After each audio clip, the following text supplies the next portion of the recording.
And I'm excited to have Sean Tufts join us from Optiv. Sean, tell us a little about yourself. So first, yesterday my beard was a little wider. Oh, and really? I was full Santa Claus beard, and my wife was like, "You can't go to Vegas looking like that." And I was like, "Come on, please." And now I have a lot of regret. Well, see, what you got to do is you got to start a podcast so that you and your friends can always have excuses to have beards, and then now they can't tell us to shave because it's an identity. We call that beard security. That's right. Beard security. You got to have it. So, Sean, tell us about yourself. Besides having a magnificent beard, Yeah, so I'm the director of our OT or SCADA cybersecurity practice at Optiv. Optiv does nothing but cybersecurity. We do about $3 billion in total revenue a year, and we get to go deep and wide with clients and really fix some of the hard problems. Yeah. My group only tackles power plants, refineries, manufacturing lines, hospitals, the kind of left alone parts of IT. Yeah, that's interesting because that's one of the things that we're finding as we're walking around the show floor. There's this big area called Edge Hub Central, and Splunk has decided to launch a new product called the Edge Hub. You guys are familiar with it. Very familiar, yep. So, and if, for those of you watching or listening at home, the Edge Hub is actually an edge computing device that's running Splunk at the edge, giving some pretty incredible capabilities. But what's your take on the Edge Hub? Because I know some folks will get to see them. We'll get to talk to a handful of folks. But what's Optiv's take on the Edge Hub? You know, I'm not going to give Optiv's yet. The industry's take is we're waiting for this. Yeah. We've had siloed data. One of the guys on my team said that power plants are the biggest untouched data lake we have. Yeah. And we need a better way to export this stuff out, get it somewhere safely, and get it somewhere we can use it.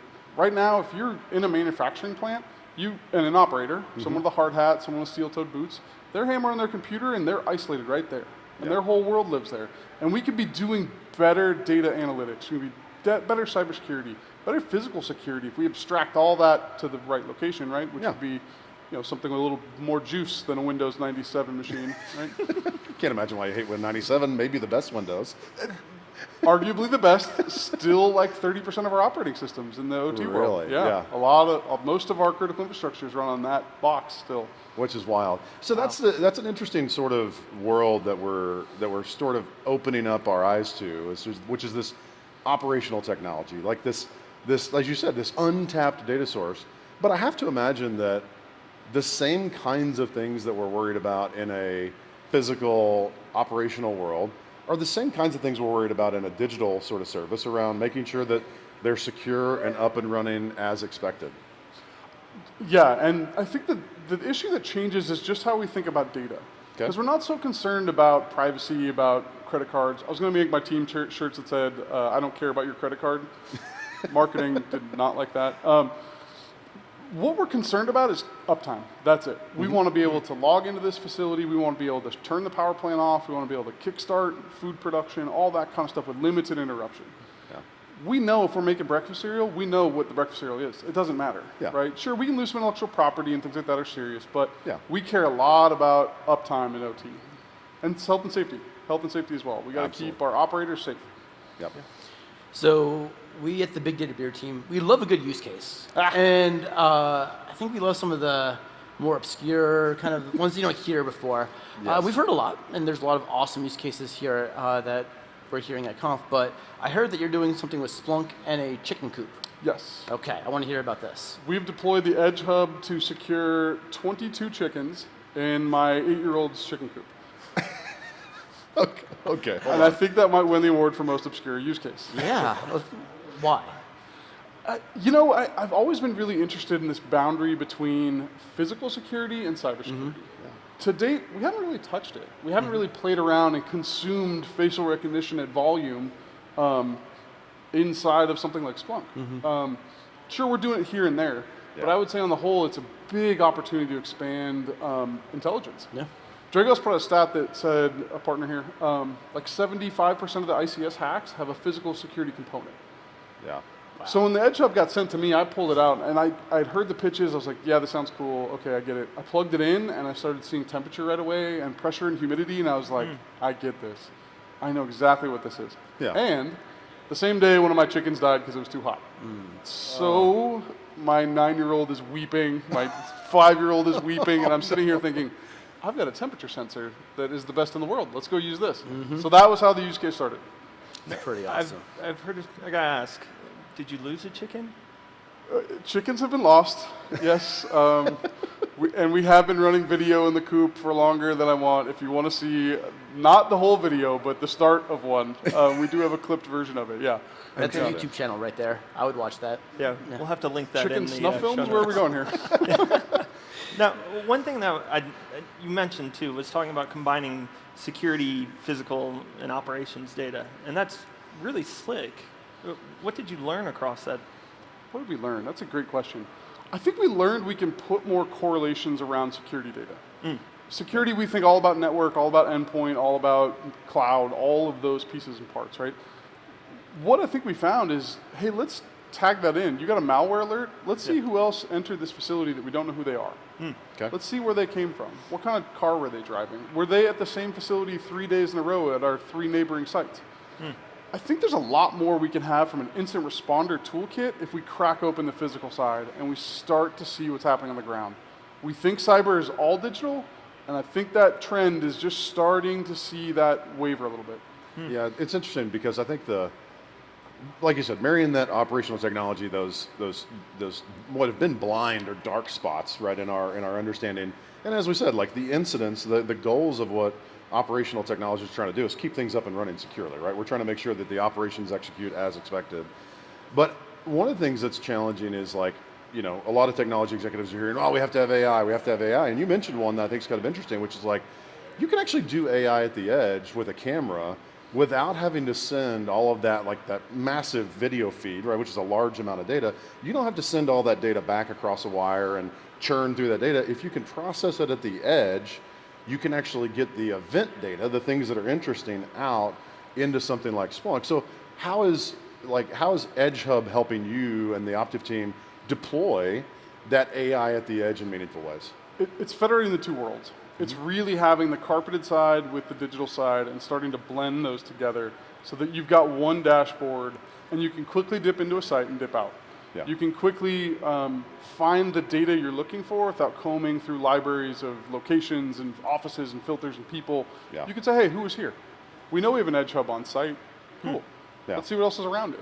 And it was just a lot faster. Even in the chicken coop with 20 chickens, it was still, we've had a couple in our environment all over, and it was just more central. Yeah. Realistically, though, what are some of the other, you know, outside of chicken coops, let's say in the energy space? Like, what are some ways that you see taking this physical device, putting it in place, in a facility? How do you get that from being there to meaningful use for a SOC team? So the way we compute most of our operational conditions today is through a historian. That historian sits on-prem. It absorbs logs, that's it. I think Splunk is pretty good at that. And you guys are probably the world's leader at consuming that data.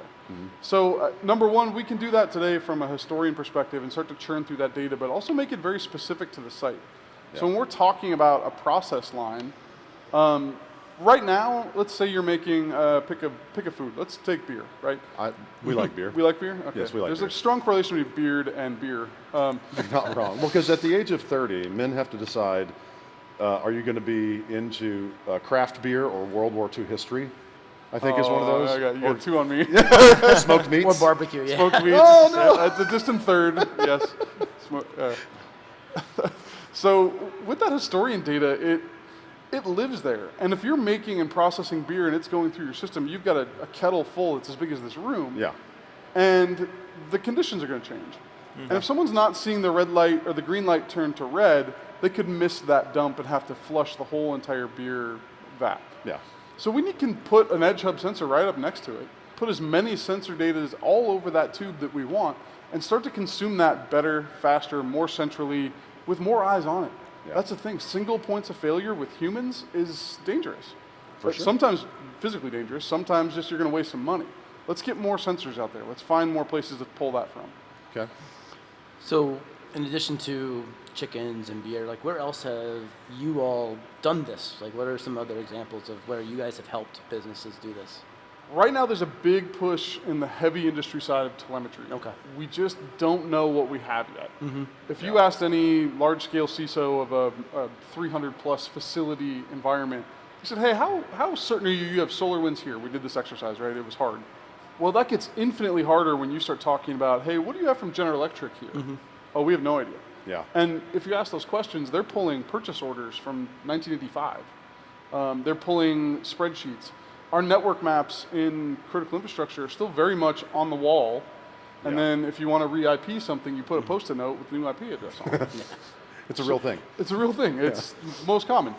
And I think the Edge Hub is a perfect thing to settle in there that's light touch. You're not going to scare anybody. You're not going to pull away their Windows XP stuff. You're going to sit that there, and it's going to consume data, and they're going to want more. Yeah. And that's the cool part. When you get someone who is like, get out of my office, you're from IT, I don't care, leave please, we don't want to see you. And you can crack that nut, and they're like, hey, you can tell me this process vein faster than I can? Okay, you can stay. Yeah.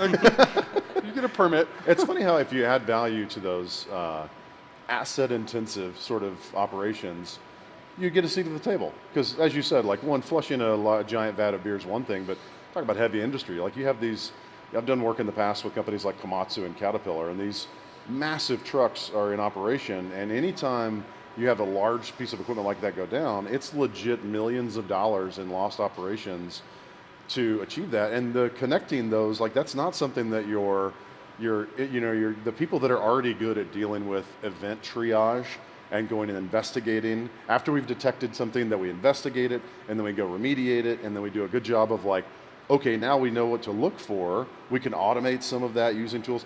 That's not the teams that are oftentimes running these, but yet it's our IT and our security practitioners. So this is really bringing those teams as a coalescence across those three silos in really kind of unique ways.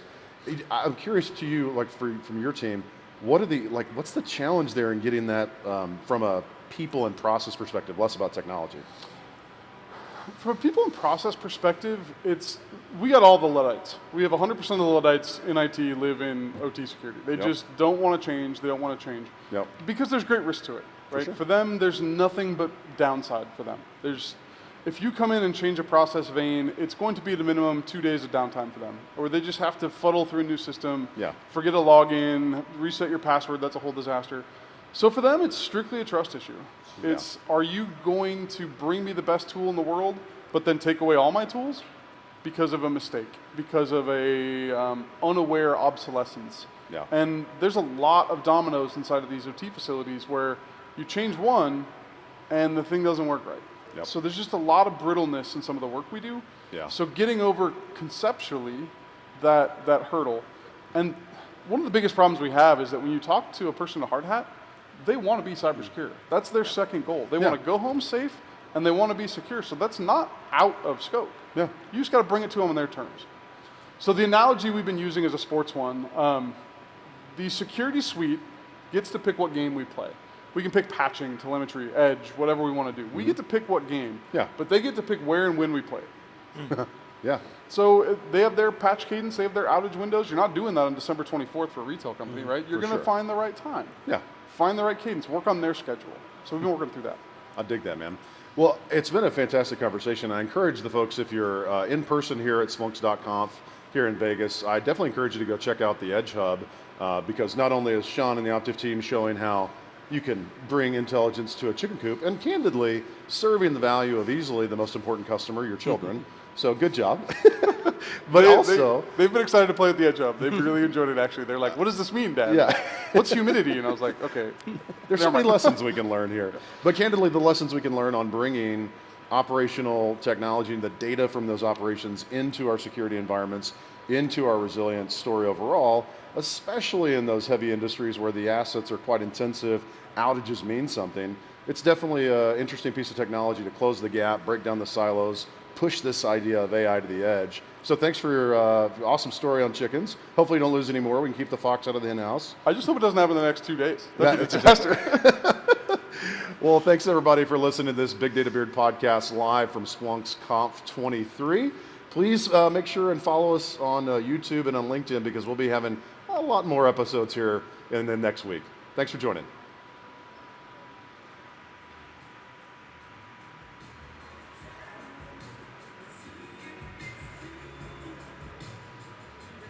Thank you. That was awesome.